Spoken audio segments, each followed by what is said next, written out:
దర్యాప్తులో జోక్యం చేసుకోలేమని హైకోర్టు తేల్చి చెప్పింది. కంపెనీ డైరెక్టర్ అశోక్ వేసిన హెబియస్ కార్పస్ పిటిషన్ను కొట్టేసింది. ఐటీ గ్రిడ్ కేసులో ఎవరిని అరెస్ట్ చేయలేదని విచారణ కోసమే పిలిచామని తెలంగాణ ఐజీ బిఎస్ ప్రసాద్ స్పష్టం చేశారు. సోమవారం మధ్యాహ్నం తమ ఆధీనంలో నలుగురిని న్యాయమూర్తి ఇంట్లో పోలీసులు హాజరుపరిచారు.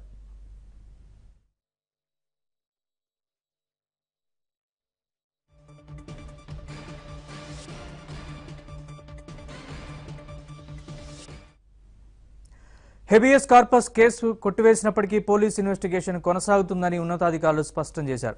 ఈ సందర్భంగా నలుగురికి 160 సిఆర్పిసి నోటీసులు అందించి విచారణ కోసమే పిలిచామని స్పష్టం చేశారు. జడ్జి దగ్గర హాజరుపరిచిన అనంతరం ఆ నలుగురిని పోలీసులు వదిలేసినట్లు అడ్వకేట్ జనరల్ ప్రసాద్ తెలిపారు. ఎవ్వరు కూడా మమ్మల్ని కస్టడీలో తీసుకున్నట్టు ఎవరు చెప్పలేదు.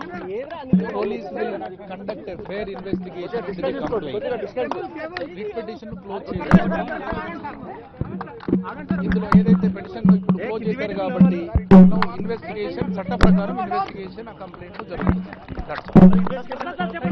ప్రొసీడింగ్ కాదు, వాళ్ళని అప్రిహెండ్ చేశారా అన్లాఫుల్ అనేది క్వశ్చన్. అందులో they themselves are said before the honorable division bench that they were not apprehended. Therefore, the writ petition was closed. Our main case is different, and the police will continue to investigate into the matter in accordance with law. Right. Thank you.